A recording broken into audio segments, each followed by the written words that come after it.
The kettle clicked off just as I folded the last of Robert's shirts. He never minded how I did the folding sloppy or neat, but after he passed, I kept folding them just the same. Tri-fold, sleeves in. Plat, like they taught us in school before the world got messy with things like feelings and disappointments. The house was quiet except for the tick of the old wall clock and the soft rush of wind slipping through the leaves outside the window. I padded to the stove, poured the hot water over the tea bag in my favorite chipped mug, and let the scent of chamomile rise up and wrap itself around me like an old shawl. It was early afternoon. The kind of early that still holds on to the tail of morning shadows stretching long, everything tinted with a lazy, golden patience. I was about to sit down, tea in hand, when the phone vibrated on the counter. I almost didn't answer lately. Most calls weren't for talking, just appointments and reminders and wrong numbers. But it was Claire. My daughter never called unless there was news or needs. "Hi, Mom," she said, and my breath caught at how flat her voice sounded. "Hello, dear. Everything all right?" A pause, never a good sign. "I just wanted to talk to you about the house," she said. Her words tumbled out too quickly, like she wanted to outrun the meaning of them. Andrew and I were thinking, it might be time to think about assisted living somewhere you can be safe, have people around. I didn't speak, not yet. I watched a pair of sparrows flit onto the railing of the porch, tapping and fluttering. "Busy, unbothered. You haven't driven since the fall," she continued, "and the garden is too much. We just worry." I looked at my hands, reddened from laundry. A nick on my thumb from yesterday's rose pruning still stung. I looked down at Robert's shirt lying folded like a memory. "I see," I said.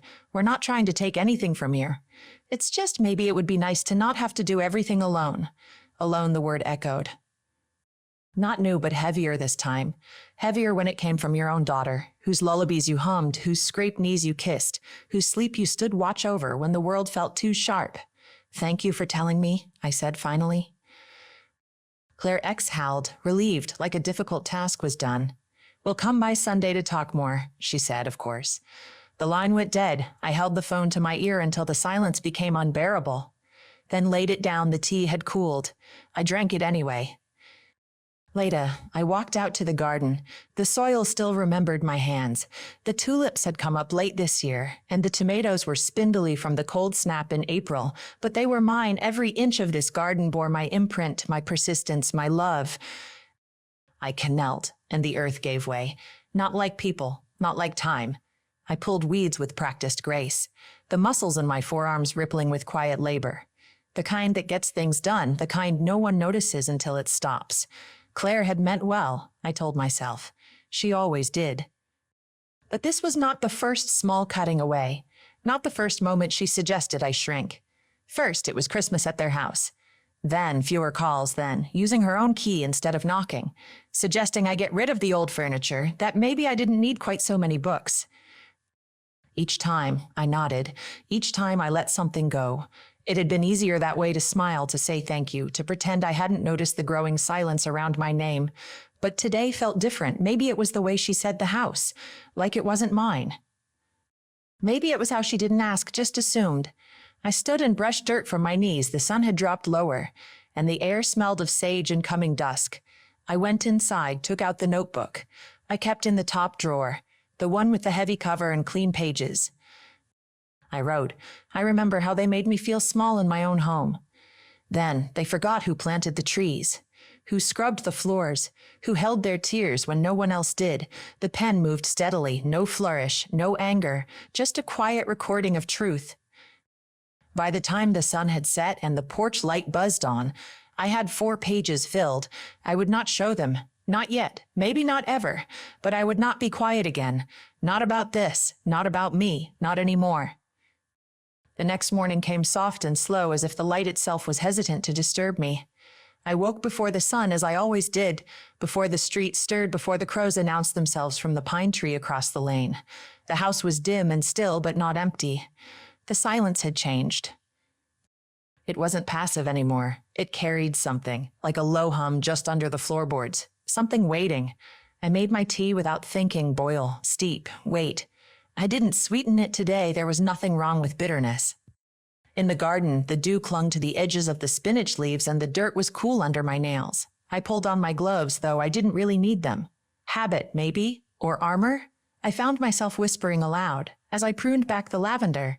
Safe, I said, testing the word. They want me somewhere safe. But safe, I thought, isn't always a kindness. Sometimes it's a cage wrapped in courtesy. I stayed outside until the air turned warm and the ache in my knees insisted I go sit. I listened to the quiet, a neighbor's sprinkler clicking faintly in the distance, a dog barking once, a delivery truck slowing 2 houses down. Life, uninterested in my revelations, I sat on the porch steps with my tea and let my mind return to Claire's voice. To the certainty in it, the choreography of concern. It was not malice, no. That would be easier. Malice you can fight. But this was the slow, systematic hollowing done with a smile, with spreadsheets and appointments and printed brochures. They mean well, I reminded myself. But I said it without believing it. Meaning well had started to feel like a shield they used to justify not listening. I heard my mother's voice, sudden and sharp from memory. If you let people pack your suitcase, don't be surprised if you end up where you never meant to go. It had sounded harsh when I was younger. But now it sounded like prophecy. I rose, went inside, and opened the notebook again. Not from obligation, but instinct.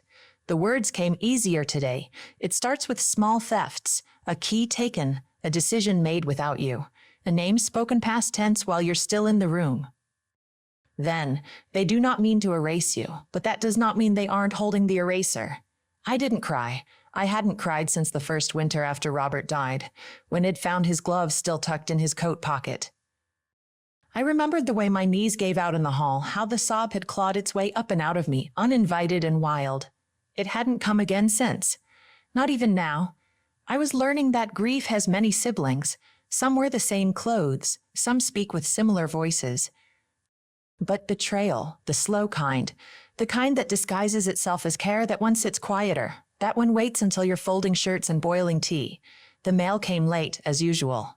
I wasn't expecting anything, but there was a letter, a real one, hand addressed in a familiar looping script. Marianne. I hadn't seen her in nearly 6 years. We used to work together at the library.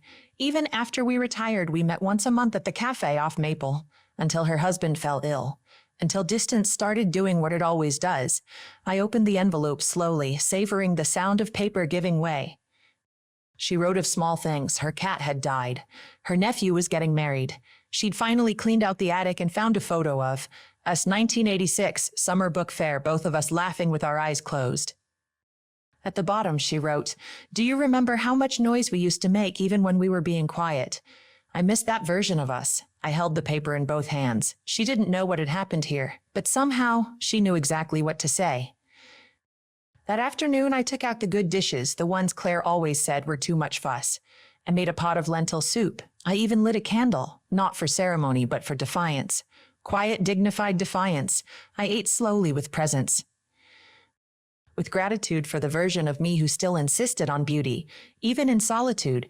By dusk, the sky had turned the color of worn denim, and a wind picked up from the east. The porch light flickered on again, unprompted, as it always did, and I watched it throw its circle of amber over the steps like a small stage. I imagined Claire here, standing with her polite urgency and clipboard voice. I imagined myself standing opposite her, not angry, not loud, but unmoved. That night I opened the closet in the guest room, the one with all the boxes. They thought I didn't notice them organizing. I found the box labeled keepsakes, sort later. Inside, old letters, a postcard from Italy, a photo of Robert in the garden with dirt under his nails, and a cassette tape, labeled in his handwriting, for rainy days. Love, R. I smiled despite myself. I didn't have a cassette player anymore, but that didn't matter. I remembered what was on it, old jazz songs. A reading of Neruda, the way his voice slowed when he spoke my name. I sat on the bed, tape in hand, and said aloud, "I'm not going." The words felt strange in my mouth, like a language. I'd forgotten, I knew. I'm not leaving this house. Not because I'm stubborn, not because I want to make things hard, but because I still live here fully. I said it again, louder, not a declaration. A homecoming. Then I laughed, just a small one, a little wild, a little free. Later, I pulled the notebook close and wrote again. Tomorrow I will weed the north edge. The mint is choking the marigolds, and underneath it I am not mint. I will not spread into silence. I will bloom where I choose. I slicked late the next day, not out of exhaustion, but relief. The morning light was already stretched across the floorboards when I opened my eyes, soft and pale like butter left too long on the counter. I lay still for a while, watching the ceiling, letting the quiet settle into my lungs. Not the silence of being forgotten that I knew too well. This was something else. A stillness of my own making. No one would be arriving today. No decisions would be made without me. No tours of assisted living facilities. No pamphlets tucked discreetly into purses. I would make tea. I would read. I would pull weeds. I would be. When I rose, I noticed the edge of the notebook still peeking out from under the placemat on the table. I opened it not to write, not yet, but to reread. I flipped through page after page. Some entries were clipped, like ledger notes. Pruned back lilac, found nest under eaves. Others were full sentences that barely contained what I had felt. I am not made smaller by solitude. Memory is not dust. It is foundation. She calls me Mom, but forgets I was once a girl with scraped knees too. They weren't beautiful words, not always, but they were mine. They were a record.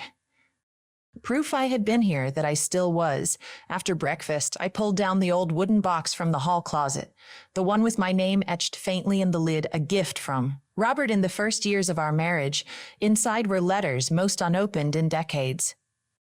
Heads, ticket stubs, programs from high school plays. I found one photograph of me at 20, standing next to my mother, both of us laughing, heads tilted in a way Claire now mimics without knowing it. I kept the photo out, not for nostalgia, but for grounding. I decided to begin something. A letter not to Claire, not exactly, but for her. For someday, Claire, if you find this, it means I've gone. On not by choice, but by time. I'm writing this now because I've learned something too late. Silence, however graceful, is often mistaken for absence. You grew into a capable woman. I saw it even when I said nothing. I watched you build your life, protect your child, endure things I never had to. But along the way, you stopped looking at me as a person still becoming. You mistook my quiet for fading, and I let you. I don't blame you. This world does not train us to see old women as whole people. We are meant to shrink into softness and permission. I wore that role like a coat for a while, but now I've hung it up, know this. I lived fully, even in the spaces you forgot to ask about. My joys were small, but they were mine. My griefs were heavy, but I carried them. You may not remember me planting the lilacs in a rainstorm, or baking bread from a recipe I learned in a village I've never told you about, or singing to myself in the dark when I was sure no one was listening. But I remember, and I do not need my life to be witness to know it was lived. Don't make my mistake, use your voice, even when it's easier not to. Especially then. Love, Mom. I folded the letter carefully, tucked it into an envelope, and placed it in the back of the notebook. Outside, the wind was stronger again. Not unkind, just insistent. I walked the perimeter of the yard, noticing things. The way the hydrangeas leaned now, how the bird bath had cracked in last winter's freeze. I made a mental note to patch it. Not everything had to be replaced. Some things were worth mending. By late afternoon, I had settled in the porch rocker, a blanket across my knees, a book unopened in my lap. Claire hadn't called again, and I didn't expect her to. That was fine. I had set something in motion that could take time. Change often walks slower than we want. But it does arrive. A pair of crows landed in the yard, pecking at the earth. One of them looked up, head cocked, watching me. I nodded just once.